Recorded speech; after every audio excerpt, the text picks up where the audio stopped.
बिस्मिल्लाहिर्रहमानिर्रहीम। आज के इस खूबसूरत कॉन्फ्रेंस में एज ए चीफ गेस्ट मेहमान खुसूसी तशरीफ लाई मोहतरमा अलीना जौहरी साहिबा, प्रिंसिपल सेक्रेटरी आयुष, और स्टेज पे तशरीफ फरमा तमाम मुअज़्ज़ज़ हाज़रीन और आज के इस कॉन्फ्रेंस में तशरीफ लाए तमाम दीगर ख़वातीन हज़रात। अव्वल तो मैं मुबारकबाद पेश करता हूँ नेशनल यूनानी डॉक्टर्स वेलफेयर एसोसिएशन के तमाम जिम्मेदारान को, जिन्होंने कि ये यूनानी नेशनल कॉन्फ्रेंस का इनेकाद हमारे शहर में किया है। और उसी के साथ साथ मैं अपने इस अदब तहजीब और इल्म दोस्त और यूनानी दोस्त शहर में अपने मुल्क के कोने कोने से तशरीफ लाए तमाम ख़वातीन व हज़रात का दिल की गहराइयों से इस्तक़बाल करता हूँ। जहाँ तक यूनानी का ताल्लुक़ है तो हमसे बेहतर आप तमाम हज़रात इससे वाकिफ़ हैं कि एक ट्रेडिशनल फॉर्म ऑफ मेडिसिन है जो कि अपने मुल्क में तकरीबन 11वीं सेंचुरी से आया और तब से लेकर के आज तक इब्न सीना से लेकर के अपने मुल्क में जो है हकीम अजमल खां साहब हों, अपने शहर के हकीम अब्दुल अजीज़ साहब हों, या अभी हाल ही में जनाब डॉक्टर हसन नजामी साहब हों, इन तमाम हज़रात ने इस फील्ड में गैर मामूली तरक्यात और इन्वेंशन और रिसर्च को यकीनी बनाया है।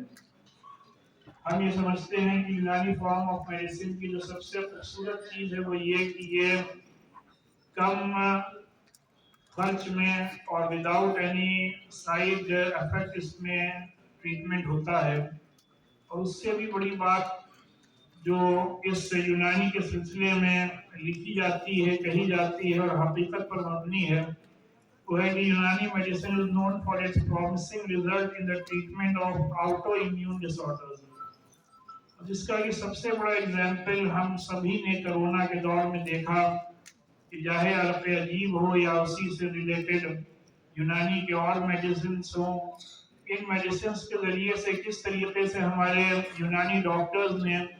बगैर अपनी जान की परवाह किए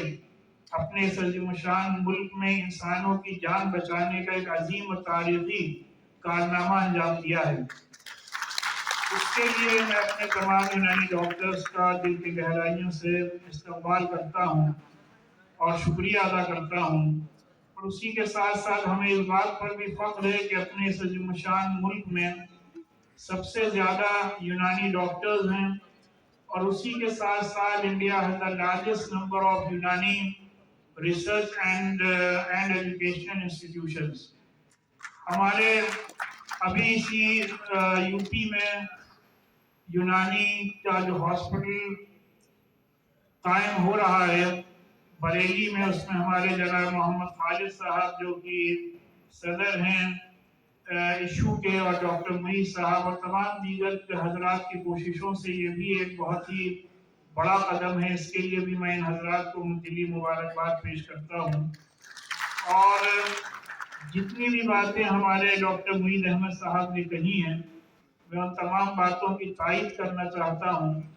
और जाहिर सी बात है कि एक जहाँ नर्स को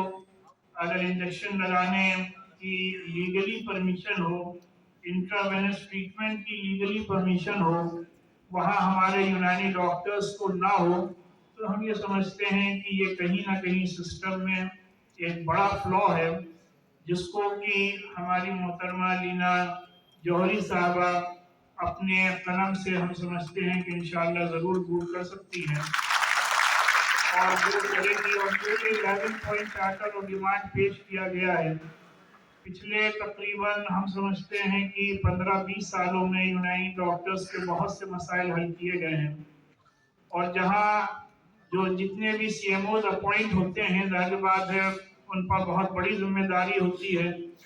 और अमराज और मर्ज कितनी तेजी से बढ़ रहे हैं उससे भी हम वाकिफ हैं। तो अगर आयुष के भी CMO अलग से अपॉइंट हों तो उनके भी काम में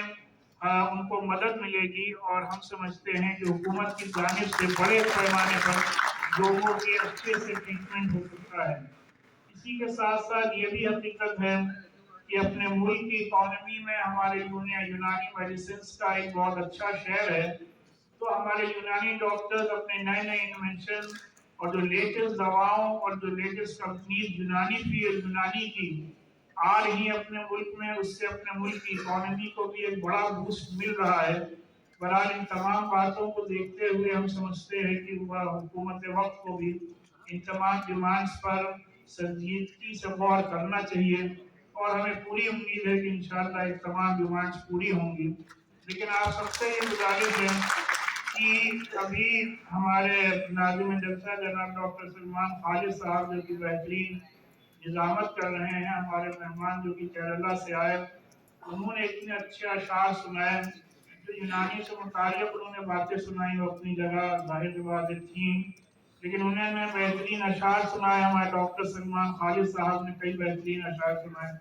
ڈاکٹر معیز صاحب بھی ان سے پیچھے نہیں رہے۔ ڈاکٹر سلمان خالد صاحب نے یہ بھی اعلان کیا کہ انشاءاللہ اس سیشن کے ساتھ لکھنؤ کے ذائقے دار کھانے کا بھی انتظام ہے، لہذا آپ حضرات سے گزارش ہے